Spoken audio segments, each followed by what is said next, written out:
Hey, what's up YouTube? Today I'm going to do a quick video on the Inforce WMLX, which is going to be a 800 lumen weapon light. I just wanted to do a video because I've had this for about 3 years now or so, and honestly I ended up getting a couple of them as well as a smaller version. I just thought it'd be cool to do a little video today as far as how they've been holding up.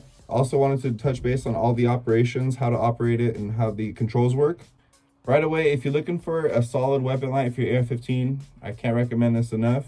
This isn't an ad by any means. I have no sponsorship, nothing to do with Inforce. This is just user experience. I am running the Streamlight Pro Tech, I'll be honest right away, just so you guys know. So again, this isn't any type of, go buy the Inforce video. Again, I just wanted to do a video today on the reviews of this, as well as the controls and some of the perks. So let's first get into how it's been holding up. That was kind of one of the reasons I was hesitant, or honestly why I chose to go with the Streamlight, because I let the internet kind of misguide me and let me think this wasn't going to be durable enough, and I ended up getting the Streamlight Pro Tech. This has been very durable. Don't let people misguide you. There's also some torture tests out there if you want to take a further look into it, but these things have held up well. I'm not gentle with my rifles. I throw these things around a lot. As far as going in the back of the truck, throwing them on the ground, putting them in the storage, I'm not obviously doing any operations. I'm just a civilian, but as far as the average beat up, they held up well. So nothing wrong with that. They are polymer, which is kind of, again, people were saying they're not going to hold up as well. That's their main body is going to be polymer, but they're constructed well. You can tell when you feel it too. It feels like a well-constructed weapon light. As far as durable, I don't want to get too long into that part, but from what I can tell and how it's been holding up for me for the last few years, these things have been a solid option. As far as the controls now, I just kind of want to go over the controls. Numerous perks to the Inforce WMLX, and just so you know, the WML has the same controls, so in case you're wondering. But yeah, first is there's going to be a switch on the left side, which is going to give you an option to have it momentarily if you have it towards you, to where if you touch the control pad or the pressure pad, as soon as you let go, it turns off. Even if you click it, it's just going to turn off right away, which is really nice. And that's the tactical version. That's the way I like to use it, because I don't like to leave that light on the whole time. I want to use it when I need it. If I'm reloading or changing targets, I turn it off, but that's another story. Another option though, if you don't really mind that, is putting it forward. And this is going to give you a momentarily option, but it's also going to have the constant on option. So it's kind of a, not a risk, but if you don't want to have it on the whole time, you accidentally press and let go and it'll stay on sometimes. But if you actually hold down and then let go, it'll turn off. But if you want it constantly on, there is that option, which is really cool. And also the last option, the third option on that mode, is going to be the strobe option, which you see right there.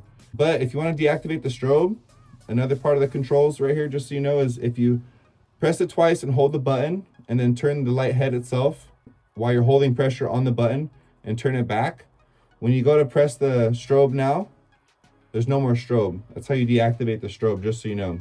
If you want to turn the strobe back on, again, you're going to press it twice, hold the pressure down, turn the light head while you're holding pressure down still, turn the light head back. And now when you let go, if you want the strobe again, if you go to press it twice, as you can see, it's back on. So pro tip there, that is how you activate and deactivate the strobe option if you'd like. But yeah, so really quick, again, you can have it momentarily if you flip it back towards you. And then if you flip it forward, you can have momentarily, you can have constant, or you can have a strobe. So again, 3 options forward, and then if you flip it back, just the one option of momentarily, which is really cool. Another part of the controls is if you see this little flip back here, say you have it on top of your rifle and you don't want to accidentally turn it on, you can flip this little switch forward, and you can tell there now you're not going to be able to accidentally activate that light, which is a pretty cool tactical perk, as well as a storage perk. If you don't want to waste your battery and you're leaving it in the safe or whatever, or in the bag, and you happen to bump that button, it's not going to turn it on, which is really nice. So that's a really cool perk as well. Another storage or traveling perk, just so you know, is, as you can tell, obviously it's on right here, but if you turn the flashlight head itself a little bit to the left, like a quarter turn or less, now it's not going to work. So if you're storing it, again, if you want to save that battery, just turn the head a little bit to the left and it'll be good to go. And then if you turn it back, now it's good to go and it's back on. So that's about it as far as the controls. And one more thing, this is going to be a quick release again, which is going to be a metal screw on the outside, a polymer body, but the metal screw itself, you're just going to turn with your thumb. I have an upper right here, just so you know. It's going to attach to any Picatinny attachment.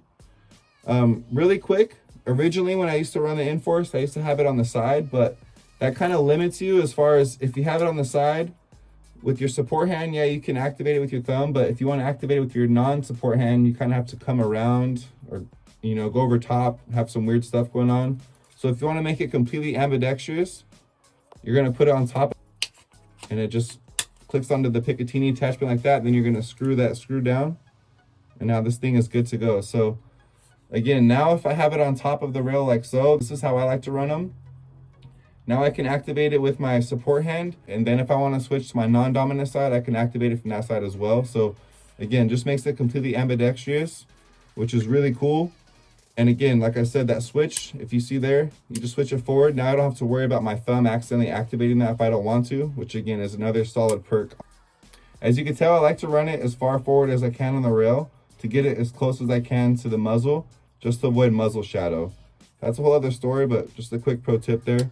So yeah, can't recommend this enough. The WMLX from Inforce, if you're looking for a solid budget weapon light. I would say either this one or the Streamlight ProTech HLX. I'll do a video in the future as far as comparing the two of those and actual, you know, showing you at nighttime what they look like. But I just wanted to do, again, a quick review video on the Inforce itself, the WMLX. And just so you know, again, I'm going to be showing you in a little bit what the WML looks like as far as the lumens outside, because this is a 400 lumen option. And then the WMLX right here, as you can see, is the 800 lumen option. So just so you guys have an idea as far as the size. This is more for if you're like looking for your AR pistols, or if you have a helmet, this will attach nice on the helmet as well. If you want to just throw this in your bag. Again, this is a solid option. This is the Inforce WML, 400 lumen option, and then this is 800 lumens, just so you know, the WMLX. Both of them have the same controls. So now we'll go ahead and get into showing you what they look like outside. The first one up that you're going to see here is going to be the WMLX. Just kind of want to show you what it looks like as far as the lumens. And then I also want to show you the strobe here, just so you know. Now I'll show you the WML, and this is going to be 400 lumens, just so you know. This is the WML option, and again, just wanted to show you the strobe on the WML. And now I'm going to show you both. I'm going to show you the WMLX as well as WML at the same time, just so you can see the different lumens of the two. Again, just so you guys have an idea. But again, I just wanted to do a video today as far as if you guys are looking for an actual solid weapon light for your rifle. I can't recommend the Inforce WMLX enough. It's very solid option. It's made in America. And again, if you're not trying to spend $300 on a Surefire or so. And another perk of the Inforce really quick is everything comes in one package out of the box, ready to go. As far as the mounting system, the pressure pad, everything is ready. So you don't need any tools to install this. You don't have to put anything together. That's a really cool perk of the Inforce. You literally just take it out of the box and you put it on the rail and you're good to go. So the fact that you can take it off the rail and it's not kind of stuck to your rifle, you can also use it as a handheld. That's another perk. I just wanted to show that you can use this for multiple options, which is a really cool perk of the Inforce. So again, you can't go wrong if you are looking for a weapon light for your rifle. Can't recommend this enough. And this is not any ad by any means. Like I said earlier, this is just user experience. So I hope you guys enjoyed the video today. If you guys have any questions, make sure to shoot me a comment down below. And thank you guys for watching.